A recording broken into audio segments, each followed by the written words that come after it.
Cosmos has a title. It just saw me, and now I want you to see it. The Lord of the Rings, Adventure to Mount Doom. This is for 1 to 4 players ages 10 and up and should take you about an hour or under to play. In The Lord of the Rings, Adventures to Mount Doom, players follow the story of Frodo's perilous journey to destroy the One Ring in the fires of Mount Doom. He is accompanied by his familiar fellowship, who are charged with protecting him from the dangers he will be facing along the way.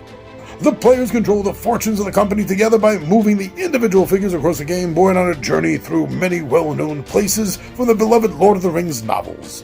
It is important to beware of the Nazgul, while at the same time making sure that Frodo does not lose his confidence and freeze in despair. When Frodo reaches Mount Doom, the players have won together. The movement of the characters is controlled by a special dice mechanism. Colored dice determine which figure can be moved. Your dice value determines the number of spaces a figure can travel. By choosing the die before and after the roll, players are faced with the decisions that are seemingly uncomplicated, but nevertheless significant for the outcome of the game. Black dice, which always must be rolled, trigger threats or cause encounters with enemies or friends. The encounter cards ensure the continuous, ever-growing threat to complete the quest. As in most cooperative games, players must coordinate their moves and actions with each other to ensure that their desired outcome is victory. Alright, I think the publisher did a pretty good job doing their best to give you an epic feel worthy of Lord of the Rings there. And I've been a fan of Lord of the Rings since I've been a child. Almost immediately after discovering Dungeons & Dragons, Lord of the Rings, Hobbit, it was all opened up to me. So this is a game, I think, that is for more than just the fan of Frodo, so to speak. Although, I have to admit that fans of Frodo Baggins will be drawn to this game, probably more than anyone else playing it.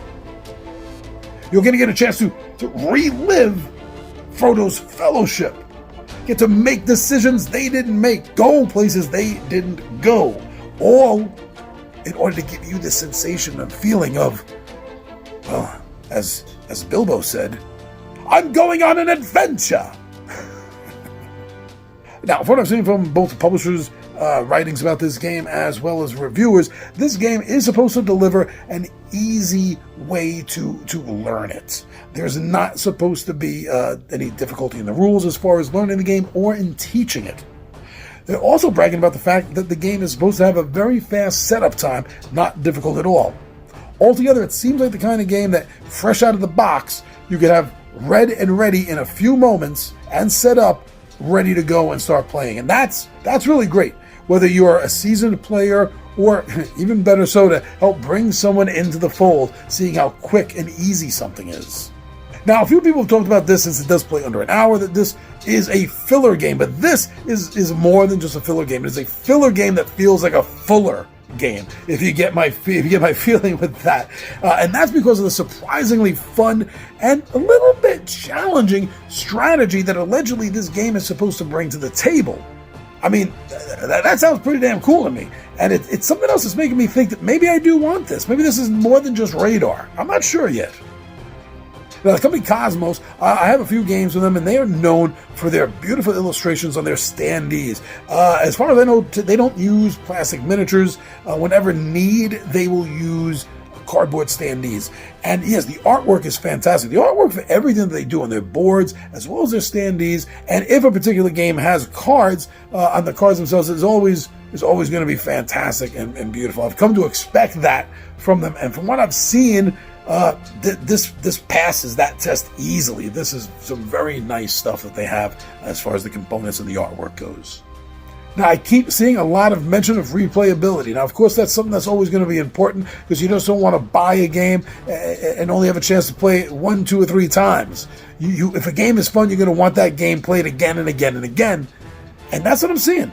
Reviewers are talking about a good playability, or should I say replayability, that comes with this game. So again, if you're looking for a Lord of the Rings game that you can play again and again and again, as I've already said, which doesn't have difficult rules and easy setup, you're going to want to look into this game. Thematically, the creators of this game really seem to have gone out of their way probably because of their love, I'm imagining, of the source material, to really bring it home, thematically speaking. You know, this game will give you the sensation of you are being pulled into Middle Earth as part of the Fellowship. I'm looking forward to that. And I'm still a little bit on the fence, but I think given the opportunity, this should be on my shelf. But for right now, it's definitely on my radar. Whew, look at these pictures. All right, so don't listen to me or anyone else, especially influencers.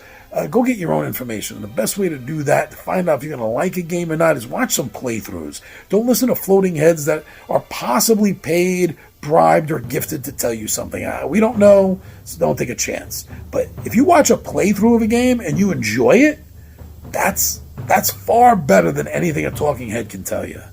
So go get some more information on the Lord of the Rings Adventure to Mount Doom.